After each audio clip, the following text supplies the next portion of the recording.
사무엘하 4장 1에서 12절 말씀입니다. 4장. 사울의 아들 이스보셋은 아브넬이 헤브론에서 죽었다 함을 듣고 손에 맥이 풀렸고 온 이스라엘이 놀라니라. 사울의 아들 이스보셋에게 군 지휘관 두 사람이 있으니 한 사람의 이름은 바하나요 한 사람의 이름은 레갑이라. 베냐민 족속 부에롯 사람 림몬의 아들들이더라.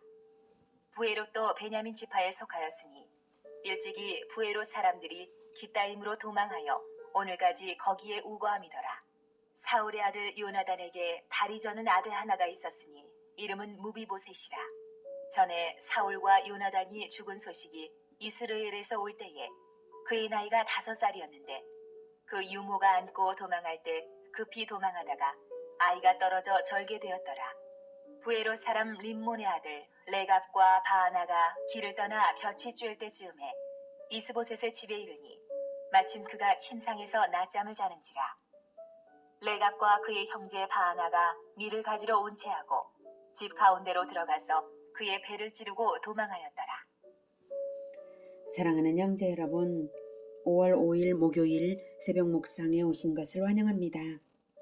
3장에서 아브넬이 사울가의 왕 이스보셋과 불화하고서 다윗에게 협력하기 위해 언약을 맺고 돌아갈 때에 요압에게 살해당한 것은 이스라엘의 평화 통일을 크게 위협하는 사건이 되었습니다.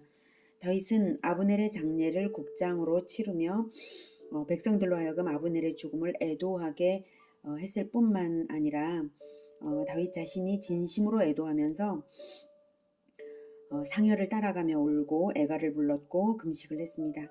아브넬을 죽인 요압에 대해서는 극한 저주로서 그 악행을 정죄하였습니다. 그래서 온 이스라엘 백성들이 다윗에 대한 오해가 풀렸죠. 다윗은 전에도 사울과 요나단이 죽었을 때에도 진심으로 슬퍼 통곡하며 애가를 지어 불렀고 사울의 장례를 치른 길르앗 야베스 사람들을 칭찬했습니다. 이처럼 다윗은 이스라엘의 통일에 대하여 전혀 인본적인 관점이나 야심을 갖고 있지 않았습니다. 하나님의 나라인 이스라엘인데 왕이 악의 원리 위에 왕좌를 둘 수는 없거든요. 이스라엘이 평화적으로 통일되어야 할 것을 생각했기에 아브넬을 환대한 것이었고 아브넬 역시 이스보셋을 죽이는 방법으로 다윗에게 어필하려는 것은 아니었습니다.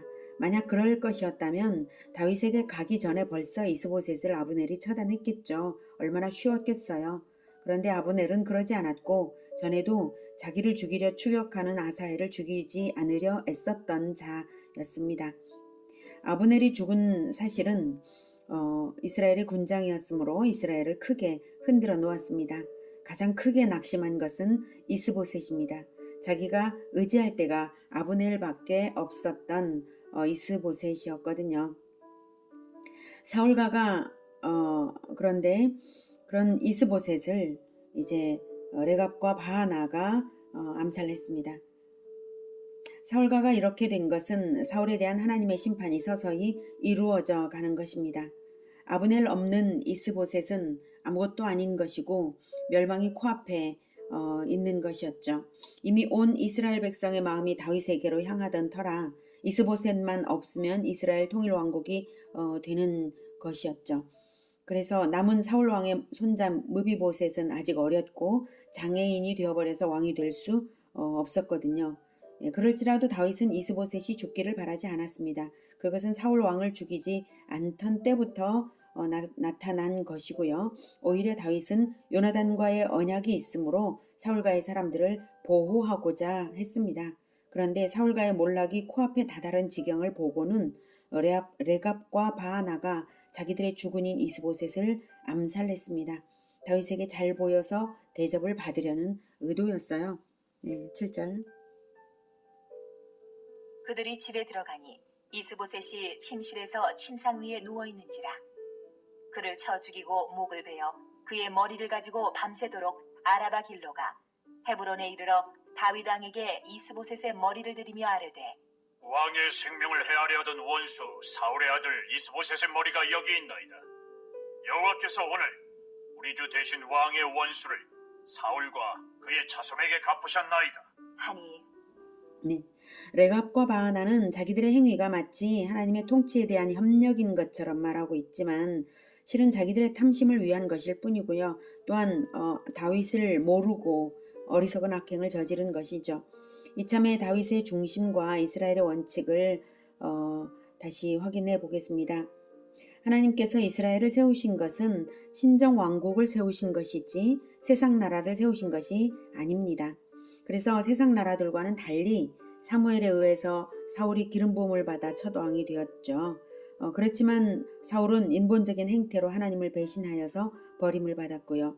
사울 왕을 대신하여서 왕이 될 자로 다윗을 선정하신 하나님은 역시 사무엘을 통해서 기름 부었습니다. 하나님의 기름 부으심을 통하여 왕으로 선정되는 이 사실은 신정왕국이 세상 나라와는 완전히 다른 통치 원리에 따라 다스려지게 되는 나라임을 나타낸 것입니다. 가장 중요한 원칙은 왕이 하나님께 충성된 자여야 한다는 것입니다. 하나님의 주권을 최우선으로 여기고 하나님께 의지하여 하나님의 방법대로 통치하는 것이 중요합니다. 사울은 그 점에서 실패했기에 하나님의 버리심을 받아서 마침내 몰락의 길을 간 것입니다. 다윗은 하나님의 주권을 높였으므로 자기가 기름 부음을 일찍이 받았음에도 불구하고 사울의 추격을 피하기만 했지 사울을 공격한 적이 없습니다.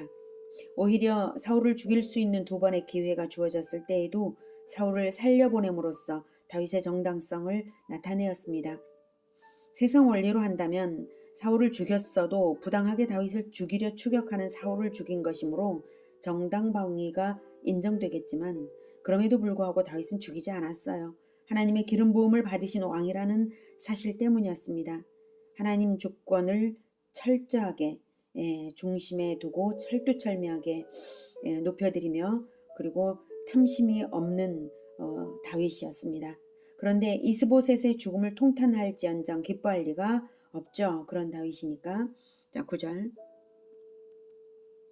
다윗이 부에로 사람 림몬의 아들 레갑과 그의 형제 바하나에게 대답하여 그들에게 이르되 내 생명을 여러 환난 가운데서 건지신 여호와께서 살아계심을 두고 맹세하노니 전에 사람이 내게 알리기를 보라 사울이 죽었다 하며 그가 좋은 소식을 전하는 줄로 생각하였어도 내가 그를 잡아 시글락에서 죽여서 그것을 그 소식을 전한 가품으로 삼았거든.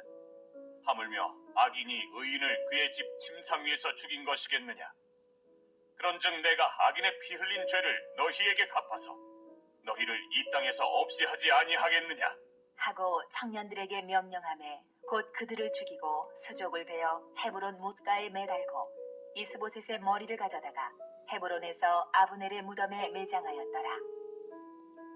다윗은 자기의 생명을 지켜주시는 하나님을 오래도록 체험하면서 연단이 되어서 하나님의 손으로 자기가 앞으로도 보호받을 뿐 아니라 통일왕국의 왕이 될 것도 알고 있습니다.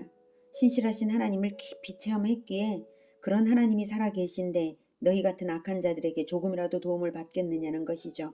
오히려 공의로서 심판한 것입니다.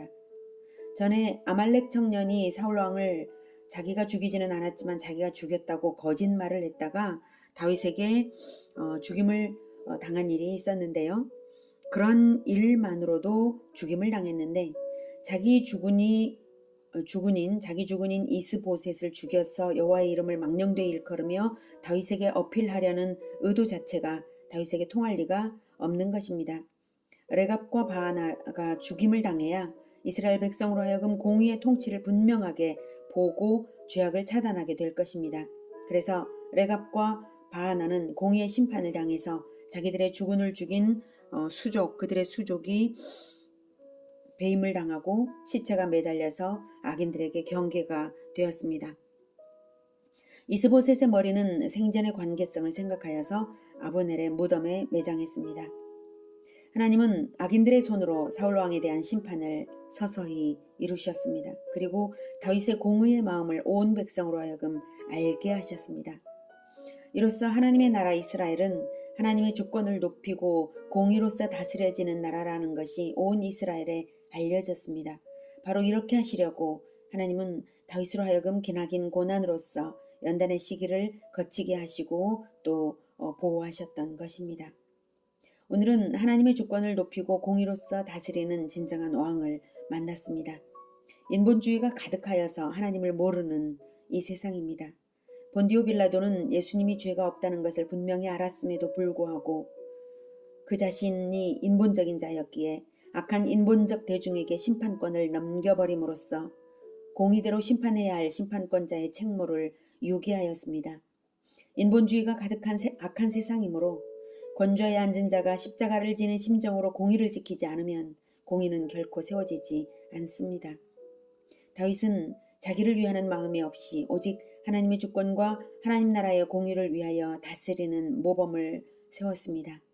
예수님은 하나님 나라의 왕이 되기 위하여 왔노라고 빌라도에게 말씀하시며 왕이 지켜야 할 것은 진리대로 공의를 행하는 것임을 알려주셨지만 빌라도는 진리를 비웃으며 공의를 저버렸습니다.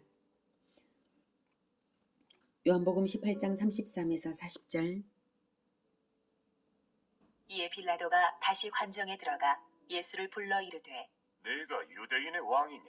예수께서 대답하시되 이는 내가 스스로 하는 말이냐? 다른 사람들이 나에 대하여 내게 한 말이냐? 빌라도가 대답하되 내가 유대인이냐? 내 나라 사람과 대제사장들이 너를 내게 넘겼으니 네가 무엇을 하였느냐? 예수께서 대답하시되 내 나라는 이 세상에 속한 것이 아니니라. 만일 내 나라가 이 세상에 속한 것이었더라면 내 종들이 싸워 나로 유대인들에게 넘겨지지 않게 하였으리라. 이제 내 나라는 여기에 속한 것이 아니니라. 빌라도가 이르되 그러면 네가 왕이 아니냐? 예수께서 대답하시되 내 말과 같이 내가 왕이니라. 내가 이를 위하여 태어났으며 이를 위하여 세상에 왔나니 곧 진리에 대하여 증언하려 함이로라. 무릇 진리에 속한 자는 내 음성을 듣느니라. 하신대 빌라도가 이르되 진리가 무엇이냐? 하더라. 이 말을 하고 다시 유대인들에게 나가서 이르되 나는 그에게서 아무 죄도 찾지 못하였노라. 6월절이면 내가 너희에게 한 사람을 놓아주는 전례가 있으니 그러면 너희는 내가 유대인의 왕을 너희에게 놓아주기를 원하느냐? 하니 그들이 또 소리질러 이르되 이 사람이 아니라 바라바라. 하니 바라바는 강도였더라. 진리를 결코 버리지 않고 진리대로 공의의 실현을 추구해야 하는 자들이 바로 왕입니다. 예수님께서는 왕이 되기 위하여 십자가를 지셨습니다. 왕이 되기 위하여 십자가를 지시기 위하여 이 땅에 태어나셨습니다. 진리의 핵심에는 하나님의 주권이 있습니다. 그리고 하나님을 위하여 하나님의 백성을 사랑하는 십자가가 있습니다. 그것이 진리의 핵심이고 그리고 왕은 공의를 위하여 생명을 버리는 것입니다. 하나님 나라 공동체를 세워가는 예수 제자 여러분, 진리와 공의로서 살아가는 우리 모두가 되기를 기원합니다. 기도하겠습니다. 하나님, 인본주의가 가득해서 하나님은 전혀 모르고 인본주의를 선한 것으로 여기고 자기들 마음대로 하는 세상이 되었습니다. 하나님, 사람들에게만 나라를 맡겨두면 반드시 지옥이 되어가는 것을 성경에서도 보고 또 세상에서도 목격하고 있습니다. 하나님, 이 인본적인 세상에서 하나님의 나라를 우리가 세워가고 있는데 오직 진리와 공의로서 행할 수 있도록 주님 우리의 마음에 하나님의 진리를 밝혀주시며 공의를 행하는 담대함을 우리에게 허락하여 주시옵소서. 오직 예수님을 따라서 십자가를 지는 그 마음 굳건하게 가질 수 있도록 주님 도와주시옵소서. 결코 악한 것과 타협하지 않고 악을 이용하여서 권좌를 높이려는 어리석은 마음을 갖지 않게 주님 도와주시옵소서. 오직 주 예수님의 그 마음을 우리 마음에 굳건하게 가지겠습니다. 주님 도와주시옵소서. 예수님의 이름으로 기도드립니다. 아멘. 이어지는 시간은 개인 기도 시간입니다.